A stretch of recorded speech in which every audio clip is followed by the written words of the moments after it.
நமது மாணிக் டிவியின் அன்பார்ந்த பொக்கிஷ கண்மணிகளே வணக்கம். அடியேன் ஆதியந்த மாணிக்க வாசக சிவசன்மார்க்க பீடத்தின் குரு மாதாஜி டாக்டர் ஜெயந்தி ஸ்ரீபா சிவாச்சாரியார். பிரபஞ்ச நடராஜரின் புகழ் ஓங்குக உலகமெல்லாம். சிவஜோதி சிவஜோதி சிவகாமி சிவஜோதி சிவஜோதி சிவஜோதி சிவகாமி சிவஜோதி. ஓம் நம சிவாய.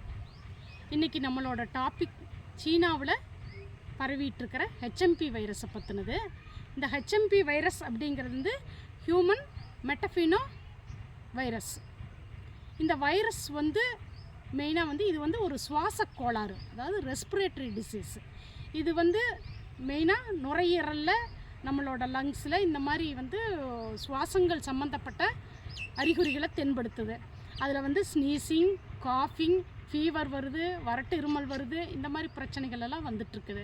இதனால் சீனாவில் வந்து மக்கள் வந்து சீரழிஞ்சுக்கிட்டு படாத பாடுபட்டுட்டு ஹாஸ்பிட்டலுக்கு ஓடிட்டுருக்குறாங்க. இது இந்த மாதிரி ஆகும்போது இது மெயினாக யாரை தாக்குது அப்படின்னா 14 வயசுக்கு உட்பட்ட குழந்தைகளையும் சின்ன பசங்களையும் 60 வயசுக்கு மேற்பட்ட பெரியவங்களையும் யாருக்கெல்லாம் இம்யூனிட்டி எதிர்ப்பு சக்தி இல்லாமல் இருக்கிறாங்களோ அவங்களையும் தான் மெயினாக பாதிக்குது. இந்த பிரச்சனைக்கு வந்து மெயினாக வந்து இது குளிர்காலத்தில் தான் அதிகமாக, வின்டர் சீசனில் தான் அதிகமாக வருது. ஏன்னா குளிர்ச்சியினால தான் வருது. இப்போ இந்த வியாதிகள் வரும்போது வந்து நம்ம வந்து எப்படி சுத்தபத்தமாக இருந்துக்கணுங்கிறத நம்ம குழந்தைகளுக்கும் சொல்லி கொடுக்கணும். இதில் மெயினாக அந்த ஸ்னீசிங், காஃபிங் இந்த மாதிரி எல்லாம் வரும்போது நம்ம சுடுதண்ணி குடிக்கிறது நல்லது.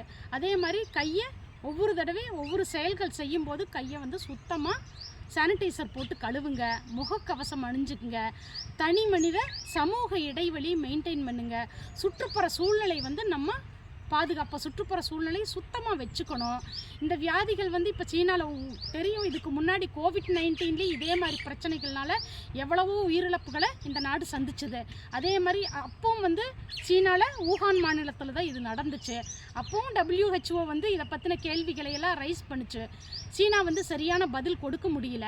இப்போவும் அதே மாதிரி தான் நடந்துட்டுருக்குது. ஆனால் என்ன, நம்ம சிந்தியுங்கள் மக்களே, நம்ம எல்லாருமே வந்து இதை வந்து என்னென்னு நிறைய தெரிஞ்சுக்கிட்டோம்னா வந்து இந்த பிரச்சனைகள் இருந்து எப்படி மீண்டு வரலாம் அப்படின்னு நமக்கு நாமே ஒரு அவேர்னஸ் இருந்தால் மட்டும்தான் இந்த நோய்கள்லேருந்து தற்காத்து கொள்ள முடியும். அதே மாதிரி மற்றவங்களுக்கு பரவாமையும் இருக்க முடியும். இது வந்து மெயினாக ட்ராப்லெட் இன்ஃபெக்ஷன். ஒருத்தர் ஸ்னீசிங் பண்ணுறதுனாலையோ இல்லை காஃபிங் பண்ணுறதுனாலையோ இது வந்து நம்மளோட கிருமிகள் வந்து அந்த மைக்ரோ ஆர்கானிசம்ஸ், அந்த வைரஸ்கள் வந்து ஒருத்தர்கிட்ட இருந்து ஹியூமன் டு ஹியூமனாக மாறுது. ஒரு மனிதர்கிட்ட இருந்து இன்னொரு மனிதனுக்கு போய் திரும்ப வியாதியை ஏற்படுத்துது. அப்போ என்ன பண்ணணும்னா நம்ம வந்து எவ்வளோ சமூக இடைவெளி விட்டு இருக்கிறோம் அப்படிங்கிறத மெயின்டைன் பண்ண, ஒருத்தர் கை கொடுக்கறதாகுது, கட்டி தெளிவு ஆராய்ச்சி பண்ணுறதாகட்டும், இதையெல்லாம் வந்து நம்ம பழைய இதையெல்லாம் வந்து கடைப்பிடிக்கணும். இந்த மாதிரி புது ட்ரெண்டு இந்த மாதிரி இருக்கிறதையெல்லாம் ஃபாலோ பண்ண வேண்டாம். அதே மாதிரி என்னென்னா இந்த பிரச்சனைகளுக்கு வந்து தீர்வாக இது பண்ணுறது வந்து நம்ம வந்து சுடுதண்ணி குடிக்கிறதுனால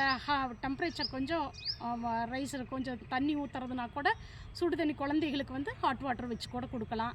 இந்த மாதிரி இருக்கும்போது என்னாகுன்னா உங்களுக்கு இந்த மாதிரி வியாதிகள் வராமல் இருக்கும். இப்போ சீனாவில் இந்த மாதிரி சீரழிஞ்சு ஹாஸ்பிட்டல் பூரா ஜனங்க குவிஞ்சிக்கிட்டு இருக்கிறாங்க. இதோட நெகட்டிவ் இம்பேக்டை வந்து இதில் ஹாஸ்பிட்டலில் குவியிற கூட்டம் பூரா என்னாகுது, கிரிமட்டோரியத்துலேயும் சேர்ந்து குமிஞ்சிட்ருக்கிறாங்க. ஸோ இதையெல்லாம் வந்து அவாய்ட் பண்ணணும். இது உலகம் பூரா பரவாமல் இருக்கிறது ஒவ்வொரு தனி மனிதனுக்கும் ஒரு விழிப்புணர்ச்சி வரணும். அப்படி இருந்தால் மட்டும்தான் மக்கள் வந்து இந்த நோய்கள்லேருந்து திரும்ப கோவிட்-19 மாதிரி இதுவும் ஒரு பெருந்தொற்றாக மாறாமல் இருக்கிறதுக்கு நம்ம அதை தடுக்க முடியும்.